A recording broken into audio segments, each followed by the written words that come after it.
Assalamualaikum warahmatullahi wabarakatuh. Selamat sore Wadia Balad Alit dan para ayah bunda. Kita akan lanjutkan kisah Si Buaya Raksasa karya Roald Dahl yang bagian yang ketiga kali ini ya. Kita lanjutkan kisah tentang si buaya raksasa.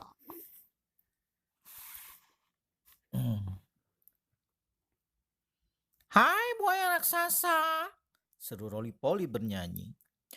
Kami tak sering berjumpa denganmu di dalam hutan sini. Oh, kata si buaya raksasa. Aku memiliki rencana rahasia dan taktik yang cerdik. Kuharap tidak busuk. Burung Roly-Poly bernyanyi lagi. Busuk? Si buaya raksasa berseru. Tentu saja tidak busuk. Lezat kok.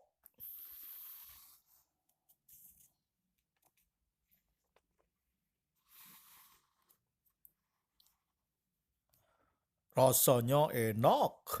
Rasanya lezat. Rasanya segar. Rasanya nikmat. Lebih sedap dari camilan. Kulum dan hancurkan. Kunyah dan remukkan. Sedap tak terkatakan. Pasti buah beri. Burung Roly-Poly bernyanyi lagi.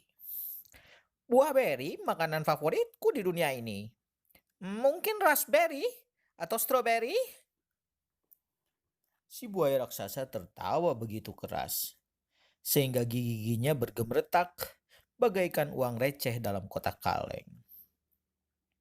Buaya tidak makan buah beri, katanya. Kami makan anak perempuan dan anak laki-laki. Dan kadang kami juga makan burung Roly-Poly. Dengan gerakan yang amat cepat, si buaya meraih ke atas dan menerkam burung Roly-Poly. Ia gagal menggigit si burung, tapi berhasil mencabut bulu ekornya yang panjang dan indah. Burung Roly-Poly menjerit takutan dan melesat ke udara, meninggalkan bulu ekornya yang panjang di mulut si buaya raksasa.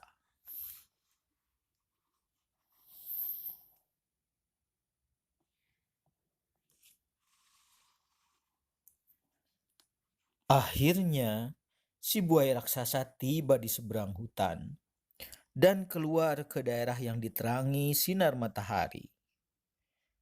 Ia dapat melihat kota tak jauh dari tempatnya berdiri.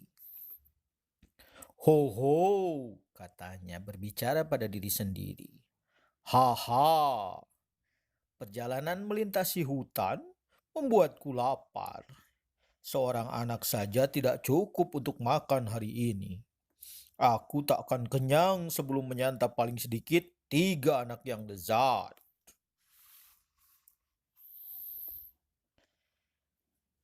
Ia mulai merayap menuju kota. Si buaya raksasa merayap ke tempat banyak pohon kelapa tumbuh. Ia tahu anak-anak dari kota sering ke tempat ini untuk mencari kelapa. Pohon-pohon kelapa itu terlalu tinggi untuk mereka panjat. Tapi selalu ada beberapa kelapa yang jatuh ke tanah.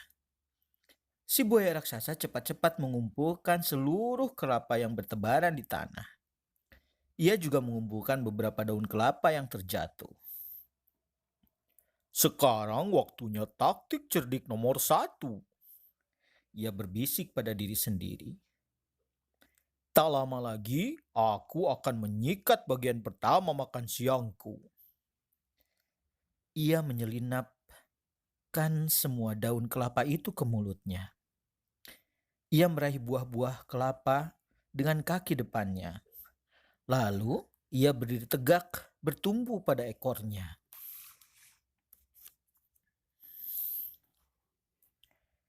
Ia mengatur daun-daun kelapa dan buah-buahnya sedemikian rupa sehingga ia tampak persis seperti sebatang pohon kelapa kecil yang berdiri di antara pohon-pohon kelapa besar.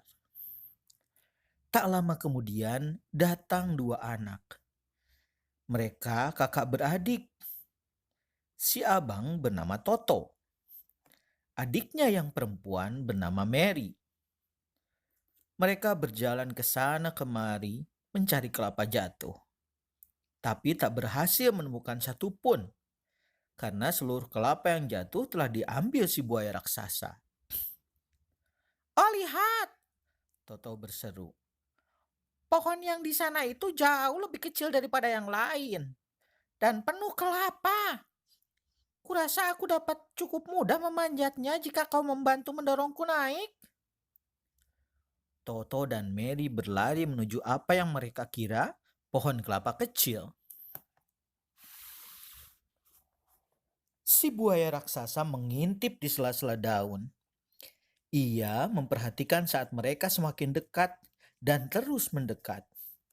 Ia menjilat bibir. Air liurnya mulai menetes.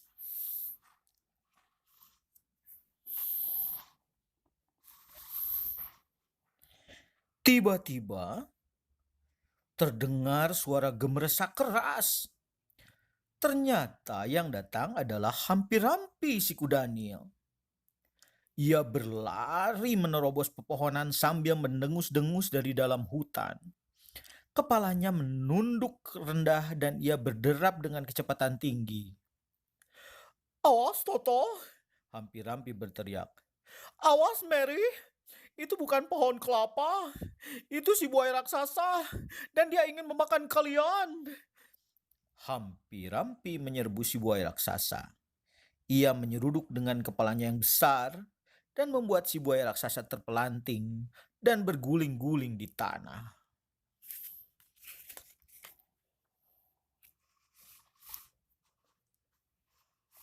"Iya!" seru si buaya raksasa. "Tolong, stop, di mana aku?" Toto dan Mary lari kembali ke kota secepat mungkin. Tapi buaya amat kuat. Bahkan Daniel sulit menyakiti hewan ini. Si buaya raksasa bangkit dan merayap ke arah taman bermain anak-anak. "Sekarang waktunya taktik cerdik nomor 2, katanya pada diri sendiri. "Kali ini pasti berhasil."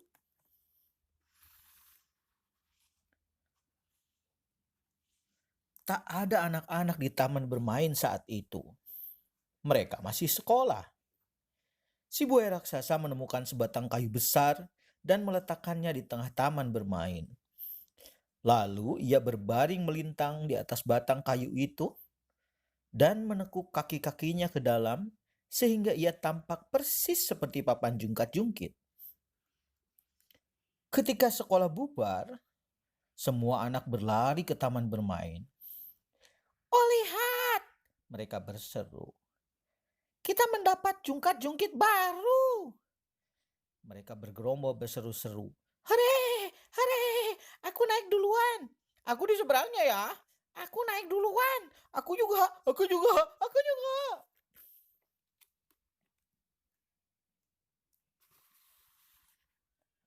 Lalu, anak perempuan yang lebih tua daripada yang lain berkata, "Jungkat-jungkit ini bentuknya kelihatan aneh dan permukaannya tidak rata ya. Apakah menurut kalian cukup aman untuk diduduki?" "Tentu saja aman," yang lain menukas. "Kelihatannya kuat kok." Si buaya raksasa membuka sebelah matanya sedikit dan memperhatikan anak-anak kecil yang mengerumuninya. Tak lama kemudian, pikirnya, salah satu dari mereka akan duduk di kepalaku, lalu akan menyentak dan menerkam, dan setelah itu nyam nyam nyam. Tapi tepat pada saat itu, sesuatu yang berwarna coklat melesat dan melompat di tengah taman bermain, lalu meloncat ke atas ayunan. Ternyata Magewam si kera. "Lari!" Magewam berseru pada anak-anak. "Semua lari, lari, lari! Itu bukan jungkat-jungkit, itu si buaya raksasa dan dia ingin memakan kalian." Anak-anak menjerit dan berlarian menyelamatkan diri. Magewam menghilang kembali ke dalam hutan. Dan si buaya raksasa tertinggal sendirian di tengah taman bermain. Ia menyumpai si kera dan melenggak-lenggok kembali ke semak-semak untuk bersembunyi. Aku semakin lapar nih, katanya. Sekarang aku harus makan paling sedikit 4 anak supaya merasa kenyang. Si buaya raksasa menyelinap ke pinggir kota, berhati-hati agar tidak terlihat. Nah, apa yang terjadi? Bagaimana selanjutnya? Berhasilkah si buaya ini memakan anak kecil? Kita lanjutkan kisahnya besok lagi, oke? Sekian dulu dari Mang Idon, adik-adik. Terima kasih sudah menyimak. Wassalamualaikum warahmatullahi wabarakatuh.